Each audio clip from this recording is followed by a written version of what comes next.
ముందు చెప్పారా?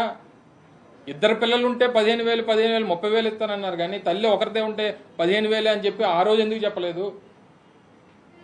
అంటే ఇద్దరు పిల్లలు ఉంటే ఇద్దరు తల్లులు ఉండాలన్నమాట, 15,000 కావాలంటే. ఇన్ని కండిషన్స్తో ఈ సూపర్ 6 ఎటు వెళ్ళిపోతుందో ఆయన ఇందాక మాటలో విన్నారు. 4,000 రూపాయలు పెన్షన్ ఇస్తాం, సరే ఇచ్చారు, వాలంటీర్లతో పంపిస్తాం. ఏరు వాలంటీర్లు? లేరు, వాలంటీర్లతో పంపిస్తామని చెప్పి ఆయనే చెప్పాడు. వాలంటీర్లు లేరు. వాళ్ళ ఎవరిని కొత్తలు తీసుకో, నీలాటోళ్ళు పెట్టుకోమనాల్సిందే. TV5 రిపోర్టర్స్ని, TV5 మీ ఎవరైతే ఉన్నారో మార్కెటింగ్ వాళ్ళు అందరిని పెట్టుకోమనాల్సింది. పోనీ సరే మేము పెట్టాం, అందుకని మేము లేము కదా ఇప్పుడు అధికారంలో, మా కోసమే రాజీనామా చేస్తారు. పోనీ ఇప్పుడు మీ కొత్త వాళ్ళని పెట్టియచ్చు కదా, కొన్ని మీ తెలుగుదేశం పార్టీ వాళ్ళని పెట్టుకొని, లేకపోతే నీతి నిజాయితీగా ఎవరైతే చదువుకున్నారో వాళ్ళందరినీ పెట్టియండి. ఏది ఏమైనప్పటికీ ఇప్పుడు ఉన్నటువంటి పరిస్థితుల్లో కొన్ని గత ఎన్నికల ప్రచారాల్లో చేసినటువంటి కొన్ని ప్రకటనలు పరిపాలనలోకి వచ్చిన తర్వాత వాటికి విరుద్ధంగా ఉన్నాయి, వీటికి అనుమానాలు ఉన్నాయి, ఆందోళన కలిగిస్తూ ఉంది ప్రజల్ని. ఈ ఆందోళనని, ఈ ప్రశ్నలకు సమాధానాలు చెప్పాల్సిందిగా, వాటిని నివృత్తి చేయాల్సిందిగా మేము కోరుతా ఉన్నాం తప్ప వారు అమలు చేయకుండా ఉండాలనేటువంటి తపన అయితే మాకు లేదు. చెయ్యాలనే కోరుకుంటున్నాం. ఎందుకంటే ప్రజలకి మంచి జరుగుతుంది. ప్రతి ఇంట్లో దాదాపు మేము 80-85 లక్షల మంది పిల్లలు స్కూల్స్కి వెళ్ళేటువంటి వారికి ఉపయోగపడేటువంటి కార్యక్రమాన్ని చేశాం. అంటే దాదాపు 42-43 లక్షల మంది తల్లులకి అమ్మఒడి ఇచ్చేటువంటి కార్యక్రమం చేశాం. సో ఇవన్నీ అనేక రకాలైనటువంటి అనుమానాలు ఉన్నాయి.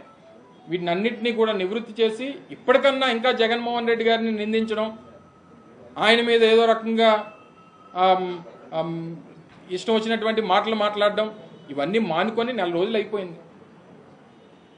పరిపాలన మీద శ్రద్ధ పెట్టి ఏ రకంగా చెయ్యాలి, ఏ రకంగా మంచి చేయాలి. నిన్న అప్పుల గురించి కూడా నోటికి వచ్చినటువంటి మాటలు చెప్పేశారు. నిన్న ఫైనాన్స్ మినిస్టర్ గారు చెప్పారు, 2014 నుంచి 19 కన్నా 2019 నుంచి 24లో రాష్ట్ర ప్రభుత్వం చేసినటువంటి అప్పు అప్పటికన్నా తక్కువ అని చెప్పి నిన్న నిర్మలా సీతారామన్ గారు చెప్పారు. ఇవన్నీ మేమేం మా ప్రభుత్వం నిన్న వారు మాట్లాడుతూ, ముఖ్యమంత్రి గారు మాట్లాడుతూ ఉన్నారు, అమ్మమ్మ ఎన్డీఏలో నేను కీలకంగా ఉన్నాను కానీ దేశంలో 29 రాష్ట్రాలు ఉన్నాయి, అన్నీ మనం చెప్పినట్టు చేస్తారేంటి అని అంటున్నాడు ఆయన. వాళ్ళు దేశంలో అన్ని రాష్ట్రాలు ఉన్నా కేంద్రంలో ఉన్నటువంటి ప్రభుత్వం మీ వల్ల ఉంది కదా, మీ సహకారం వల్ల ఉన్నప్పుడు రాష్ట్రానికి మంచి ఎందుకు జరగకూడదు? సో ఇవన్నీ కూడా అనేక రకాలైనటువంటి అనుమానాలు, అనేక రకాలైనటువంటి ఆందోళనలు ఈరోజు రాష్ట్రంలో, రాష్ట్ర ప్రజల్లో కొన్ని ఉన్నాయి. వాటిని నివృత్తి చేయాల్సిందిగా మరొకసారి మీ ద్వారా ప్రభుత్వాన్ని కోరుతా ఉన్నాం. ఇంకా సమయం ఉంది. మీకు అనేక రకాలైనటువంటి అవకాశాలు ప్రజలు ఇచ్చారు. ఇచ్చినటువంటి మాట నిలబెట్టుకోవాల్సిందిగా మీ ద్వారా మరొకసారి కోరుకుంటా ఉన్నాం. మేమెక్కడ ఆందోళన చెందుతున్నాం? ప్రజలు ఆందోళన చెందుతున్నారు అనేటువంటిది అన్న మాకెందుకు ఆందోళన తీరిపోయింది. మాది మా జూన్ 4వ తారీఖున మా ఆందోళన తీరిపోయింది. ఒకటి ఆందోళన ఎందుకు వచ్చిందనంటే, గడిచినటువంటి 1 రోజులుగా మీ TV5, మీ ABN, మీ మహా టీవీ అనుకున్నటువంటి ఆందోళన వైఎస్ఆర్ కాంగ్రెస్ పార్టీలో ఈటీవీయో ఇంకొకటో ఏవో ఉన్నాయో, సో ఏవైతే ఉన్నాయో వీటికి సంబంధించినటువంటి వైఎస్ఆర్ కాంగ్రెస్ పార్టీ అనేటువంటిది ప్రభుత్వం రావాలని చెప్పి మేము కోరుకున్నాం, ప్రజలు కోరుకున్నారు. సరే, మాతో పాటు ఉన్నటువంటి వారు అందరం కోరుకున్నాం, అవ్వలేదు. మా ఆందోళన తీరిపోయింది. తర్వాత ఒక మాట నాది అయిపోయిన తర్వాత మళ్ళీ మీరు నేను అంతసేపైనా ఉంటాను ఖాళీయే. రెండోది 2014 నుంచి 19 తర్వాత కానీ 19 నుంచి 24 తర్వాత ప్రభుత్వాలు అయిపోయినాయి. గడిచినటువంటి 1 రోజులుగా ఉన్నటువంటి పరిస్థితులు చూసిన తర్వాత వైఎస్ఆర్ కాంగ్రెస్ పార్టీ నాయకుల మీద, ఆస్తుల మీద చేసినటువంటి దాడులు, కొంతమందిని హత్య చేసేటువంటి కార్యక్రమాలు, వీటన్నిటితో పాటు సరే మా సంగతి వదిలేయండి, మీరు ఫోర్త్ ఎస్టేట్గా ఉన్నటువంటి ప్రజాస్వామ్యంలో ఫోర్త్ ఎస్టేట్గా ఉన్నటువంటి మీ మీద కూడా దాడులు చేసేటువంటి పరిస్థితి వస్తే మీరు కూడా రోడ్డు ఎక్కలేనటువంటి పరిస్థితిలో ఉన్నారంటే ఒకసారి అర్థం చేసుకోండి. డైరెక్ట్గా ఒక ప్రింట్ మీడియాకి సంబంధించినటువంటి సంస్థ ఆవరణలోకి వెళ్ళి వారికి సంబంధించినటువంటి నేమ్ ప్లేట్ని నిప్పు పెట్టి మా మీద ఏదన్నా తప్పుడు ఆర్టికల్స్ రాస్తే మీకు ఇదే గతి పడుతుందని చెప్పి హెచ్చరించేటువంటి పరిస్థితులు ఈరోజు ఈ రాష్ట్రంలో ఉన్నాయనంటే ఏమనుకోవాలి? ఆందోళన పడకపోతే ఏం పడతారు చెప్పండి ప్రజలు? ఫోర్త్ ఎస్టేట్గా ఉన్నటువంటి మీ మీడియా, ప్రింట్ అండ్ ఎలక్ట్రానిక్ మీడియాకే ఈ రకమైనటువంటి పరిస్థితి ఉన్నప్పుడు సామాన్యమైనటువంటి ప్రజలు ఆందోళన పడకుండా ఉంటారని ఎలాగనుకుంటారు చెప్పండి? సార్, ఇది పెన్షన్లు మీరు పెంచడానికి ఐడియా పడింది, ప్రజల వారిగా పెంచారు 250 రూపాయలు చొప్పున. చంద్రబాబు నాయుడు ఫస్ట్ టైమే పెంచేశారు. దీన్ని ఒప్పుకుంటారు ఒకేసారి పెంచారు 2000 రూపాయలు ఏ నెలలో ఎప్పుడు పెంచాడు చెప్తావా? గుర్తుందా పన్నుకు?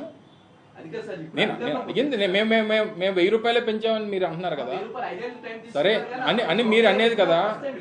నేను అనేది నా మాట వినండి. 2019 నుంచి 2014 నుంచి 19 వరకు రాష్ట్రంలో పెన్షన్ 1000 రూపాయలు. 2000 రూపాయలు ఎప్పుడు, ఏ నెలలో, ఏ సంవత్సరంలో చేశాడు ఒకసారి చెప్పు.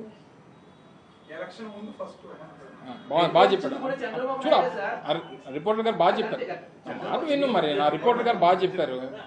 ఆయన 60 నెలలు ఒక ప్రభుత్వం ఏర్పడింది అయిన తర్వాత 60 నెలలు ఆ ప్రభుత్వానికి అవకాశం ఉంటుంది.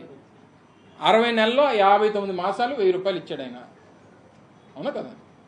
60వ నెల అంటే రేపు మార్చి 12వ తారీఖు 10వ తారీఖు నోటిఫికేషన్ వస్తుందంటే ఫిబ్రవరిలో మొదటి మాసం 2000 రూపాయలు 2019లో వారు ఇచ్చారు. ఏప్రిల్ ఎన్నికలు జూన్ 1వ తారీఖు నుంచి మళ్ళీ మొన్నటి వరకు 60 నెలలు 1000 రూపాయలు ఉన్నటువంటి పెన్షన్ని 3000, అంటే నువ్వు అన్నట్టు మొదటి సంవత్సరం 1250, తర్వాత 1500, తర్వాత 1750, తర్వాత 2000 రూపాయలు పెంచింది మేము. ఏం పెంచడం అండి? మేము చెప్పింది ఎలక్షన్స్ ముందు పెంచిందని పెంచింది ఎలా పెంచుతారంటారు? ఎవరు ఇచ్చారు? ఎక్కువ ఇచ్చారు చెప్పండి అన్నా. మేము 2017 మా ప్లేనరీ సమావేశాల్లో నవరత్నాలకు సంబంధించినటువంటి పథకాలన్నీ ప్రకటించినప్పుడే 1000 రూపాయల పెన్షన్ని 2000 రూపాయలు చేస్తామని చెప్పి ప్రకటించాం. 2017లో ప్రకటించినప్పుడు మరి అప్పుడే చంద్రబాబు నాయుడు గారు ముఖ్యమంత్రిగా ఉన్న ఆ నెల ఇచ్చేయవలసింది కదా. అమ్మో, జగన్మోహన్ రెడ్డి గారు 2000 రూపాయలు ప్రకటించారు, మరి ఆ రోజే ఆయనకి అవకాశం ఉంటే ఇచ్చేయవలసింది కదా.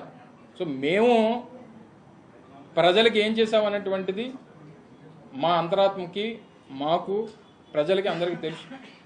లాస్ట్ మినిట్లో వచ్చి ముందు నెలలో ఏమో 1000 రూపాయలు ఇచ్చేసి మేము 60 నెలలు మేము 2000 రూపాయలు పెంచితే దాన్ని మీరు